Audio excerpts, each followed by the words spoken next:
오늘은 최고의 선물 예수, 이런 제목으로 같이 나누도록 하겠습니다. 한번 따라서입니다. 최고의 선물 예수. 우리의 인생에서 여러분이 받았던 많은 선물들이 있을 겁니다. 우리 어린이들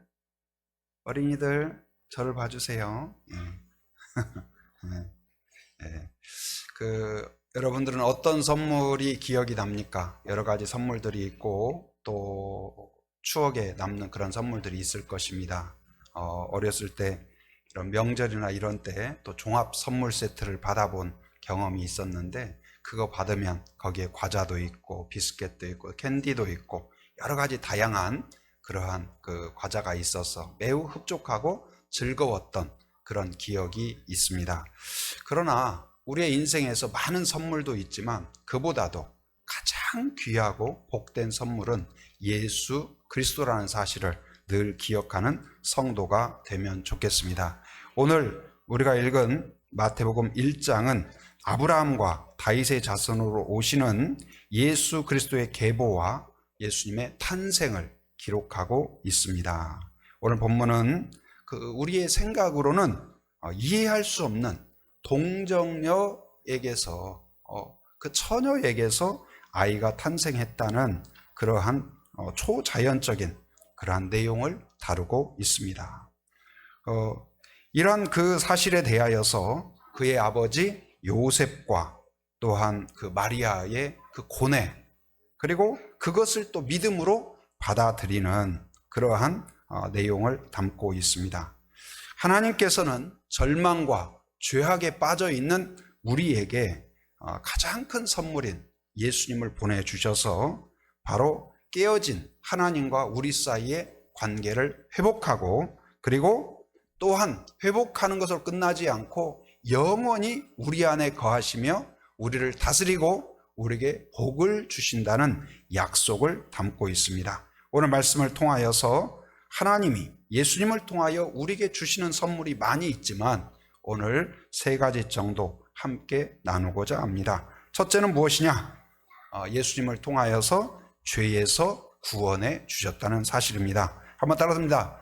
우리를 죄에서 구원하신다. 다시 한번, 우리를 죄에서 구원하셨다.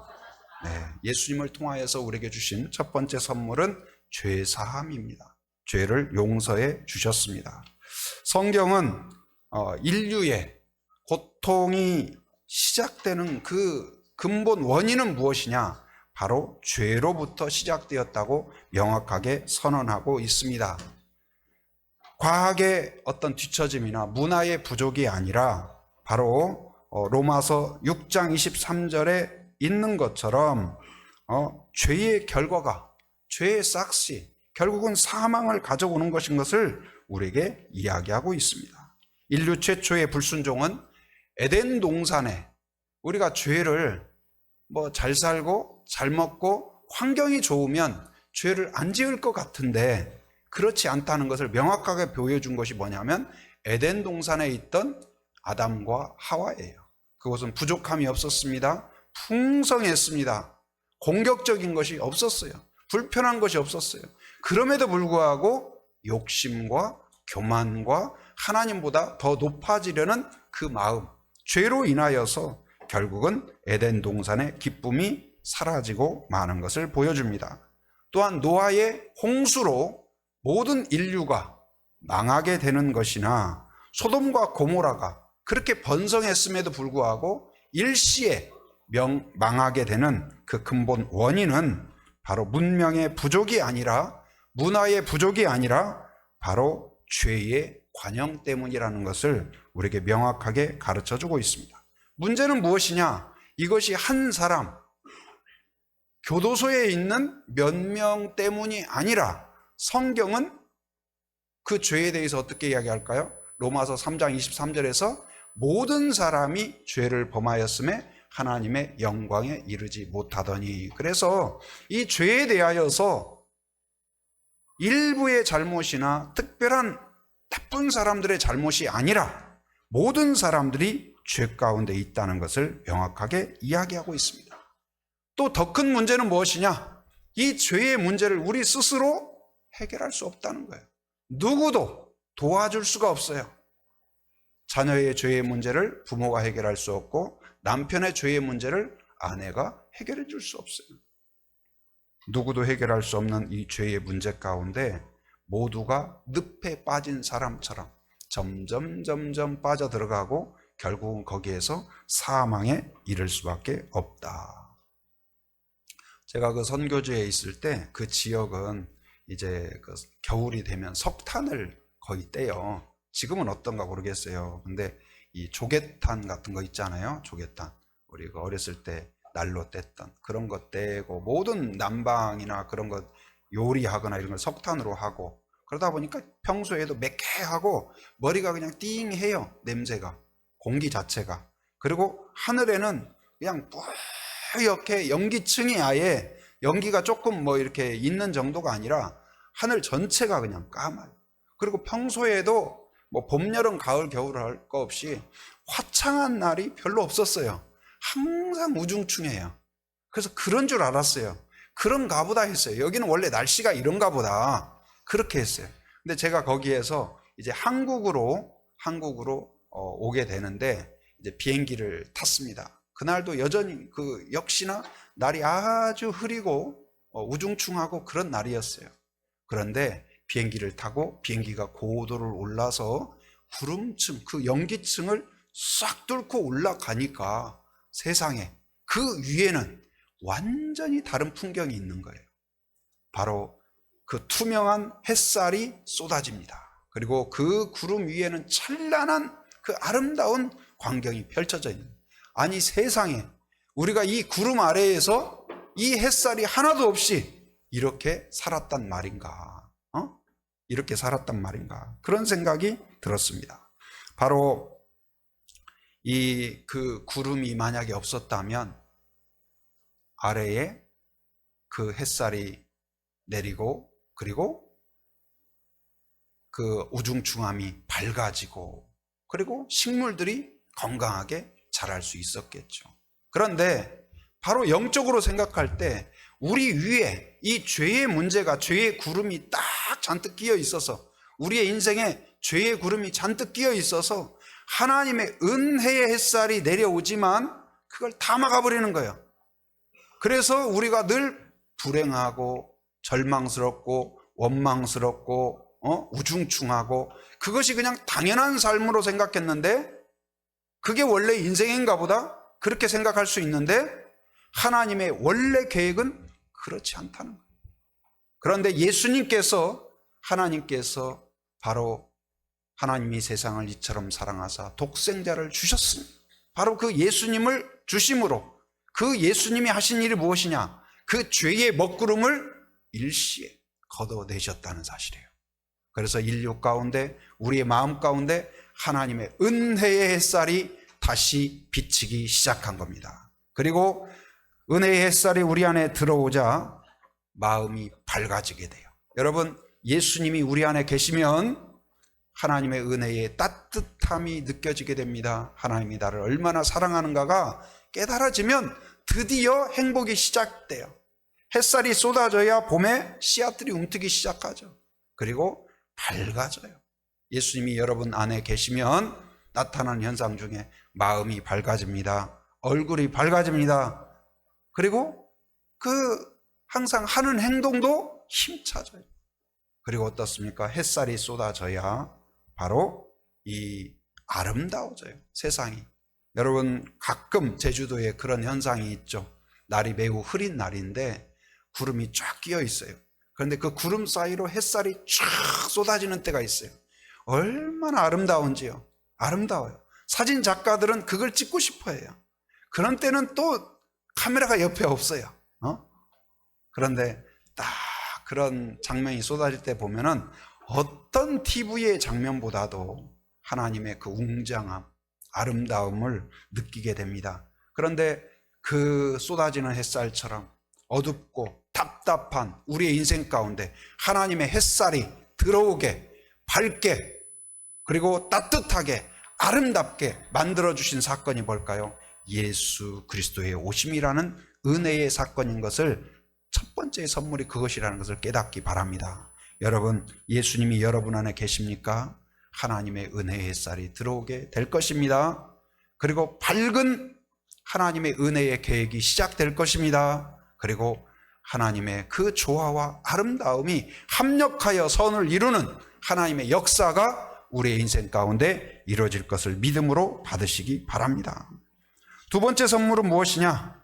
바로 우리의 죄를 해결하실 뿐만 아니라 한번 죄를 용서해주고 씻어주고 이제 괜찮다 하는 정도가 아니라 영원히 죄를 씻어주고 영원히 사랑하기 위하여서 여러분과 저를 아예 자녀로 삼으셨다는 사실이에요. 한번 따라합니다. 하나님이 나를 자녀 삼아주셨다. 윤호야, 따라서 해봐. 준이도. 하나님이 내 가슴에 손을 얹고. 그건 안 따라서 해도 돼. 그건 안 따라서 해도 돼. 다시. 자, 하나님이 나를, 뭐 불만 있는 것 같다. 다시 한번 우리 다 같이. 하나님이 나를 자녀 삼아 주셨다. 네. 한번 자기 자신을 향하여 선포하시기 바랍니다. 나는 하나님의 자녀다. 이게 최고의 자부심이에요. 이게 최고의 자랑입니다. 여러분이 어느 집에서 태어났던, 그리고 어떻게 인정을 받던 그 제주도 출신들 우리 성도님들, 특히 여자 성도님들, 그 딸의 서러움을 가끔 이야기를 하셔요. 아들은 귀하게 키우고 옛날에 그 드라마 귀남이와 후남이 있잖아요. 그래서 그 딸들은 일 시키고 그냥 좀 홀대한 것 같고, 그래서 그 서러움을 이야기해. 그런데 그럼에도 불구하고 혹시 우리의 육신의 부모는 그럴지 모르지만 하나님은 아들이건 딸이건 하나님께서 은혜로 사랑으로 우리를 자녀 삼아 주신 줄 믿습니다. 우리를 죄에서 건져 주실 뿐만 아니라 우리에게 최고의 복은 하나님의 자녀됨에 있어요. 그래서 23절 우리 한번 읽어보도록 하겠습니다. 23절 같이 시작. 보라, 처녀가 잉태하여 아들을 낳을 것이요 그의 이름은 임마누엘이라 하리라 하셨으니 이를 번역한즉 하나님이 우리와 함께 계시다 함이라. 임마누엘의 뜻이 뭐라고요? 하나님이 우리와 함께 계시다. 준이야, 임마누엘이 무슨 뜻이라고? 함께 내리시다? 계시다. 지난번 성탄 축하잔치 때 말씀 암송을 얼마나 실감나게 하는지 제가 은혜를 받았어요. 하나님이 우리와 함께 하시기 위하여서 예수님을 여러분 안에 허락하신 줄 믿습니다. 하나님은 우리에게 잠깐 어쩌다 마주친 그대가 아니라 매일매일 우리 안에 계시고 우리와 함께 하시고 우리를 품고 다니시고 매일 교제하시고 매일 보고 싶어 하시고 매일 대화하고 싶은 그분이 누구세요? 하나님이세요. 누구 안에서요? 예수 안에서. 여러분, 예수 안에서 하나님께 언제든지 기도할 수 있는 자가 여러분이라는 사실이에요. 우리의 기도가 의미가 있는 게 왜일까요? 기도를 잘해서가 아니에요. 합당한 말, 논리적으로 설명이 돼서 기도가 응답되는 게 아니에요. 왜일까요? 하나님이 우리를 사랑하시고 바로 우리를 자녀 삼아 주셨기 때문에, 우리가 자녀기 때문에 아만 해도 우리의 신음소리를 아셔요. 우리의 신음까지도 아시는 이유가 뭘까요? 사랑하면 보여요. 여러분, 이 엄마가 된 사람 있죠. 엄마가 돼보지 않으면, 그러니까 이게 처녀 때 또 그 모습하고 엄마가 됐을 때하고 다르잖아요. 엄마가 돼보면 어떻습니까? 아기를 키우고 돌보고 그러면서 그 사랑의 마음을 표현하고 느끼고 깨닫게 되죠. 바로 하나님께서 그 사랑을 잘 보여준 그것이 어디가 있냐? 바로 탕자의 비유의 그 내용을 우리가 살펴볼 수 있습니다. 거기에서는 주인공이 탕자가 아니고 그 아버지의 마음, 아버지를 나타내는데 그 아버지는 누구를 상징할까요? 하나님을 상징해요. 바로 자기의 모든 재산을 가지고, 아버지의 재산을 가지고 나가서 탕진하고 못된 길을 걷고 그랬음에도 불구하고 그가 돌아오기를 묵묵히 기다리며 기도합니다. 그리고 돌아왔을 때 죄를 묻지 않고 따지지 않고 내쫓지 않고 그 아들이 아버지의 집에서 종이라도 됐으면 좋겠다. 밥이라도 굶지 않았으면 좋겠다. 그 정도 기대했어요. 어쩌면 우리들도 하나님의 은혜 안에서 우리의 죄를 용서해 주시고 그냥 문지기라도 아니면 경비원이라도 그 정도 하면 좋겠다. 그런데 그 정도가 아니라 우리를 자녀 삼아 주셨다는 사실이에요. 여러분, 우리가 그 취업난 어려우니까 내가 어떤 큰 기업 무슨 작은 말단 사원이라도 했으면 좋겠다. 그렇게 생각했는데 여러분, 자녀가 된다면 문제가 확 달라지죠. 실력이 있고 없고 그것이 상관이 아니에요.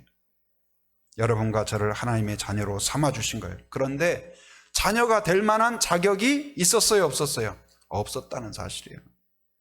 그 하나님의 마음을 잘 보여주신 분이 또 누가 있냐면 사랑의 원자탄 손양원 목사님이세요.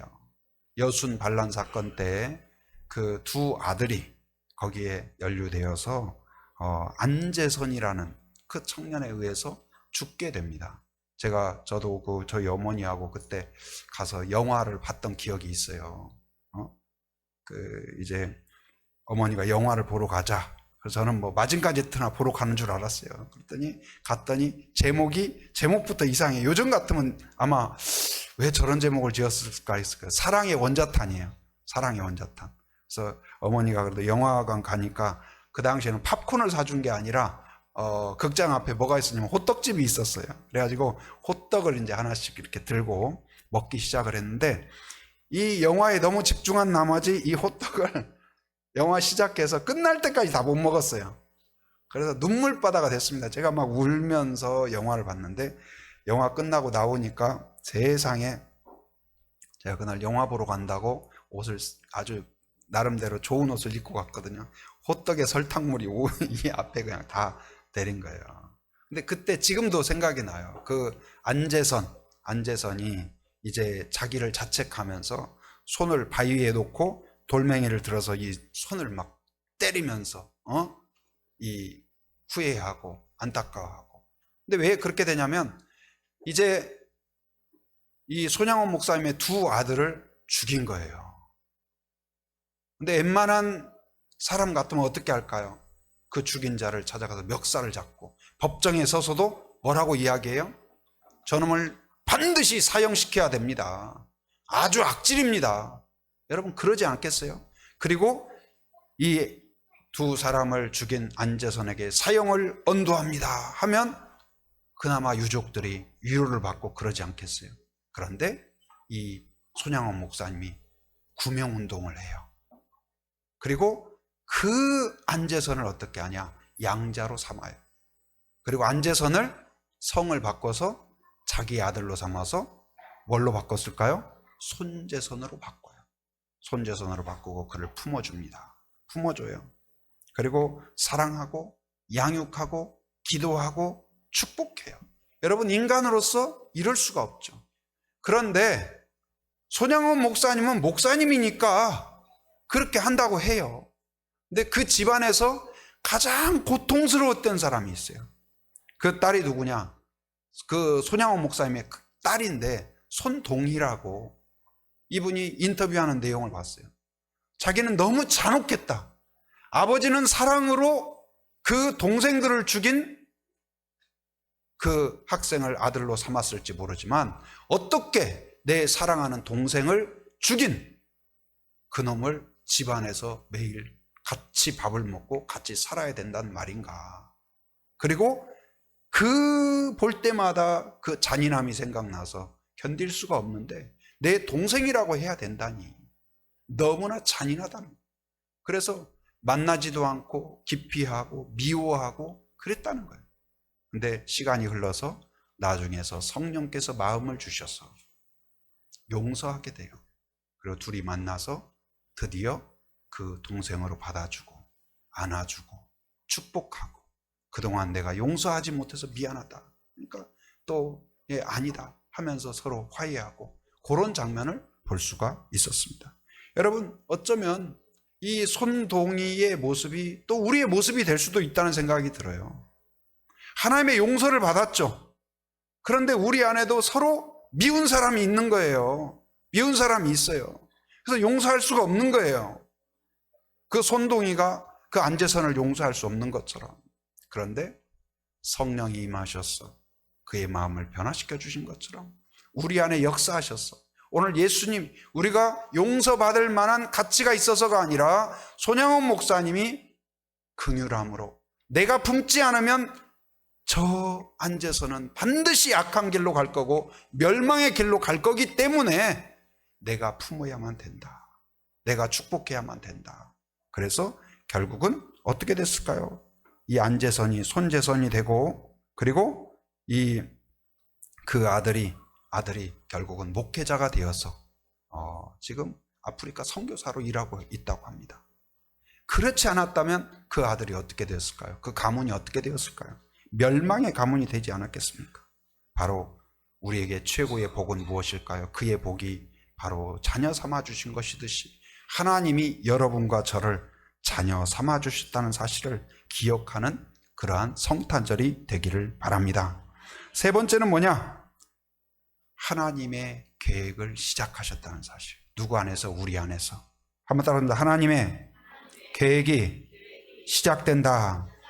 누구 안에서요? 여러분과 제 안에서.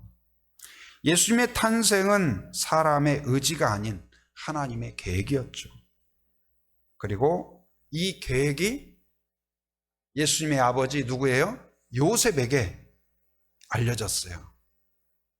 여러분, 어느 날 약혼식을 앞두고 있는데 보통 그 지역에서는 결혼하게 되면은 한 1년 정도 전에 약혼을 해요. 그리고 약혼을 하면 실제적인 결혼 효과가 있습니다. 그러나 1년 정도 준비하고 몸을 정결하게 하는 그런 기간을 가져요. 그런데 그 기간에 임신했다. 이것이 드러나게 되면, 여자가 만약에 그랬다 하게 되면 어떤 일이 발생하냐? 이 간음한 여인으로 해서 돌로 쳐서 죽이는 거예요. 그런데 요셉은 그 소문을 듣고 그래도 사랑하는 마리아를 그렇게 처참히 죽일 수는 없는 거예요. 아무리 내가 이해할 수 없지만. 그래서 조용히 끝내려고 해요. 그래도 얼마나 인격적이에요. 우리가 때때로 갈등이 있고 누군가가 나에게 굉장히 못된 말을 하거나 어떤 그랬을 때 그것을 그냥 막 문제 삼고 막 떠들 수도 있지만 조용히 그냥 묻어두는 그것만으로도 어떻게 보면 굉장한 인격이죠.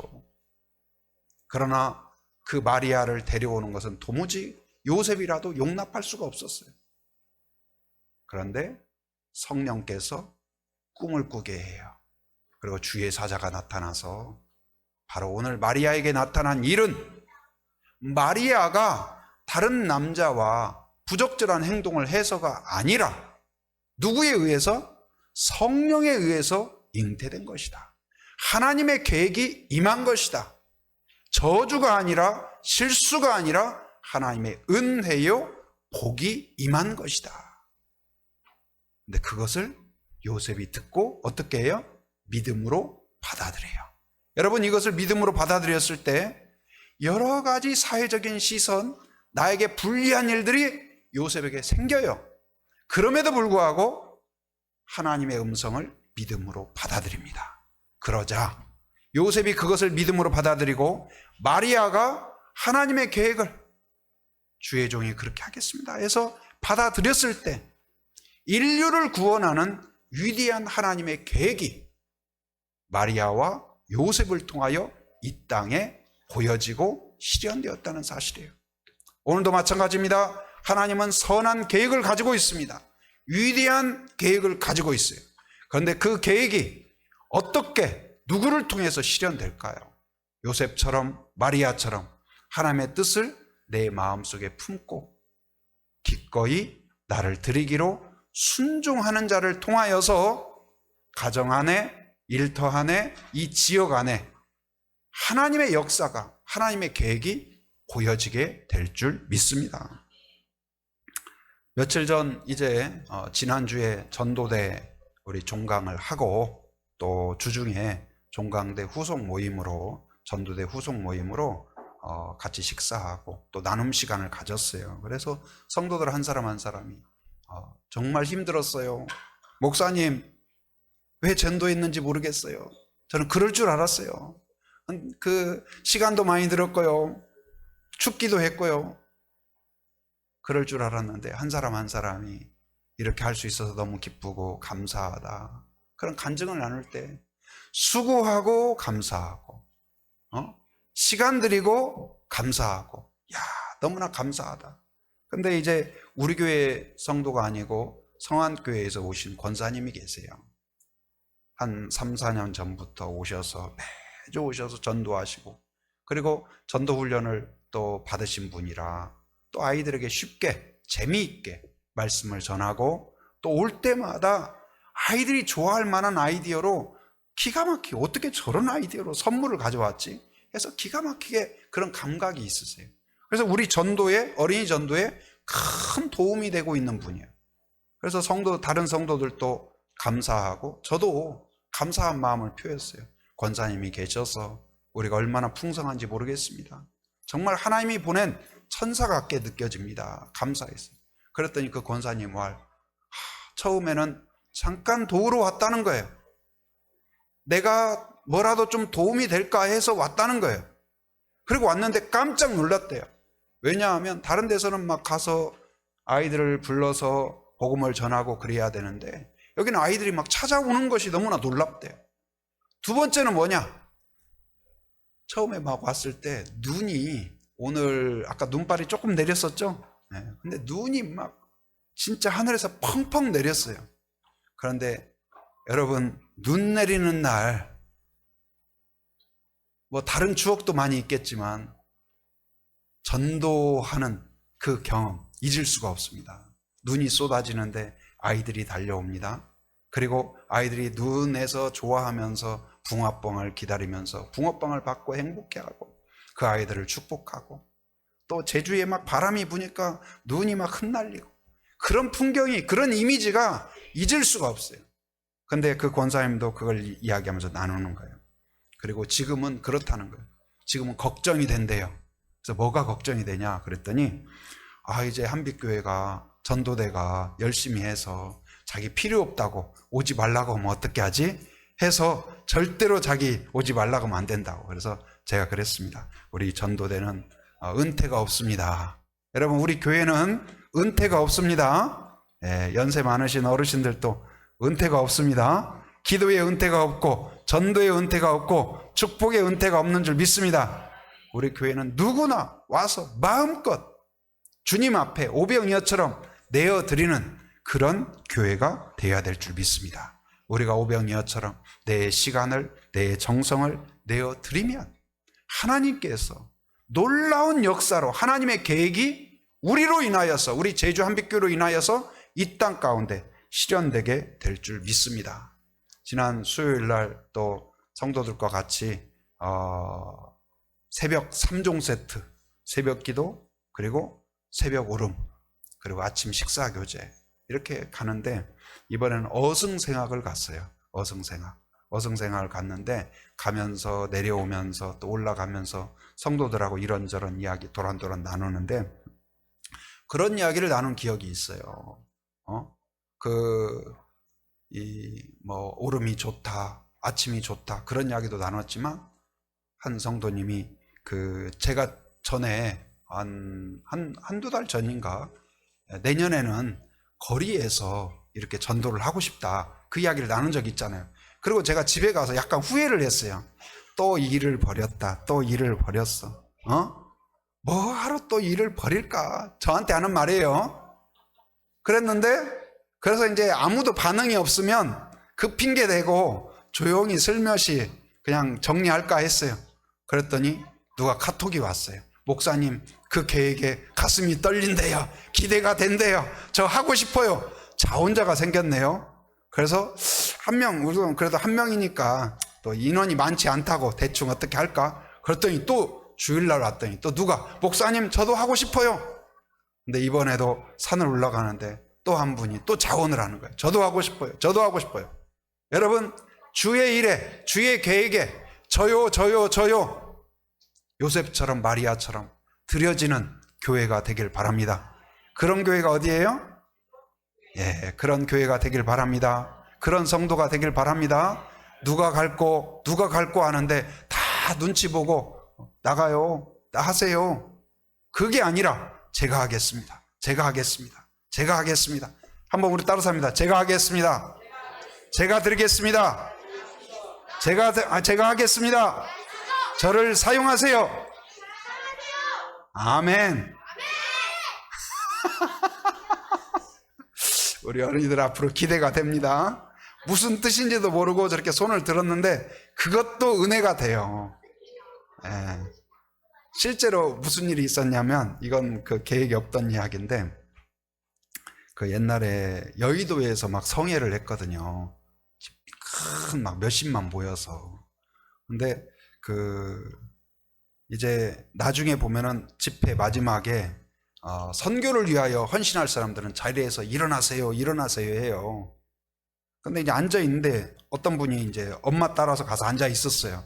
근데 앉아 있는데 사람들이 자꾸 일어나더래요. 근데 계속 일어나라고 하는 거예요. 근데 나중에는 궁금하더래요. 얼마 정도나 일어났는가. 그래서 궁금해서 일어났어요. 근데 그때 목사님이 축복 기도를 하는 거예요.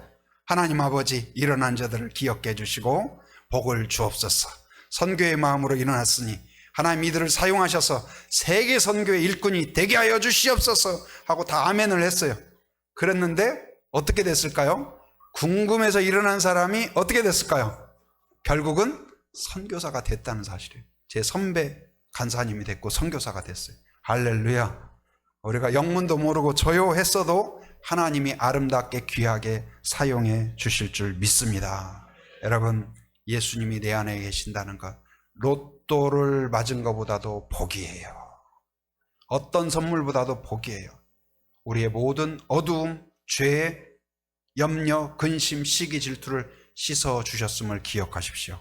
얼굴을 펴시고 어깨를 펴시고 담대함으로 용기 있게 자신 있게 서는 성도가 되기를 바랍니다. 여러분과 저는 하나님의 자녀예요. 이게 우리의 신분이에요. 어떤 자부심보다도 내가 하나님의 자녀다. 그것에서 자존감, 평안함이 있는 줄 믿습니다. 그리고 이제는 자녀답게 살아가는 성도가 되기를 바랍니다. 바로 하나님의 계획에 제가 하겠습니다. 저를 사용하여 주옵소서. 여러분, 주님 앞에 드려질 때 부족한 우리를 통하여, 오병이를 통하여 위대한 역사를 이루듯이 하나님의 위대한 역사가 여러분과 제 안에 이루어지게 될 줄 믿습니다.